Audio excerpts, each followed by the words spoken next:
बली और खरगोश की कहानी। एक घने जंगल के किनारे एक बली जिसका नाम मानू था और एक खरगोश जिसका नाम गगी था रहते थे। मानू बड़ी चालाक और शरारती थी, जबकि गगी मासूम और तेज दौड़ने वाला खरगोश था। दोनों एक दूसरे को रोज देखते, लेकिन कभी बात नहीं करते थे। एक दिन मानू को बहुत भूख लगी। वो जंगल में कुछ हटाकर खाना खाना शुरू कर दिया। खाने की तलाश में निकली। अचानक उसकी नजर गगी पर पड़ी, जो मजे से गाजर खा रहा था। मानू ने सोचा, अगर मैं उस खरगोश को पकड़ लूं तो मेरी भूख मिट जाएगी। मंसूबा बनाते हुए मानू आहिस्ता आहिस्ता गग्गी की तरफ बढ़ने लगी। लेकिन गग्गी की नजर तेज थी।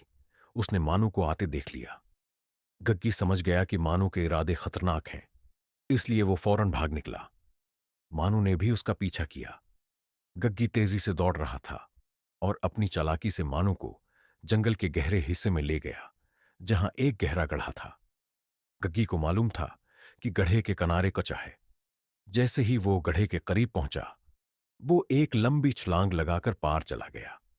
लेकिन मानू को यह बात मालूम नहीं थी। जब उसने गग्गी के पीछे छलांग लगाई तो वो गड्ढे में जा गिरी। गग्गी ने हंसते हुए कहा, चालाकी से दूसरों को नुकसान पहुंचाने का इंजाम हमेशा बुरा होता है। मानू ने गग्गी से माफी मांगी और वादा किया कि वो आइंदा किसी को नुकसान नहीं पहुंचाएगी। इसके बाद दोनों दोस्त बन गए और जंगल में खुशी से रहने लगे।